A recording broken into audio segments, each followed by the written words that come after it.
Welcome to this market and economic update. In this video, we're going to discuss bond market volatility that's pushing interest rates and yields higher. This is the result of tariffs as well as dispute between the White House and the Feds.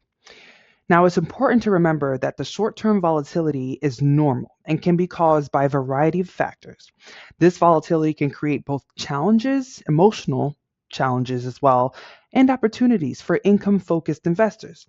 Now, over the next few minutes in this video, we're going to explore what causes volatility and how investors can look at these opportunities in the current market environment. Stick with me. So first, what's causing bond market volatility? Take a look at this chart. This chart is measuring the implied volatility of the U.S. Treasury. Bond market volatility is well above its historical average, as you can see. In fact, it's actually been elevated for the past 3 years. Stocks and bonds typically move in opposite directions, right? So this is why having both in a portfolio can create diversification benefits, since when one moves up, the other moves down, one moves down, the other moves up. We're seeing something slightly different this time, though. Current policies, uncertainty around the tariffs and the Feds are creating these expectations, or creating these exceptions rather, to this pattern and driving bond market volatility. It's a lot. It's a lot happening, I know.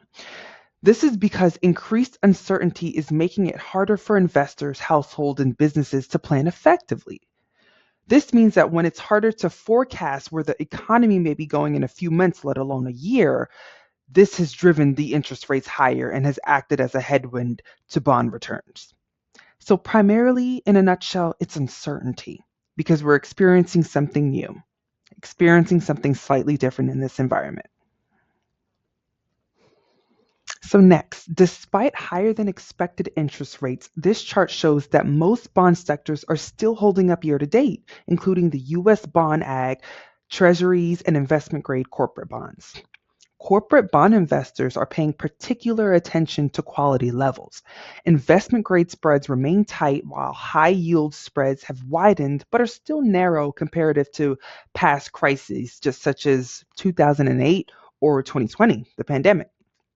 Municipal bonds, however, have experienced greater volatility recently, with elevated muni ratios making them more attractive compared to treasuries, particularly for high tax bracket investors. So finally, bond yields currently offer attractive income potential compared to historical averages. For example, investment grade bonds or investment grade corporate bonds are currently yielding above 5% compared to an average of 3.8% since 2009. And this shows that even though bonds may be volatile in their own way, they can still play an important role in generating income for your portfolios. Anticipated Fed cuts later this year could provide a further tailwind for bond prices while allowing investors to lock in current higher yields. The current environment presents an opportune time for income-focused investors to evaluate fixed income allocations in their portfolios, which we are doing on a day-to-day basis. So with that, I was trying to keep it short and sweet and interesting. I hope you found these insights helpful. If you would like to discuss the bond market or your financial plan or any other investment ideas in more detail, please don't hesitate to reach out to us. We look forward to speaking with you as always. Thank you. See you next time. My name is Dominique Vitzlis. I'm a Senior Relationship Manager here at Carson Wealth Franklin Lakes, and that is your market economic update for today. Thank you. See you next time.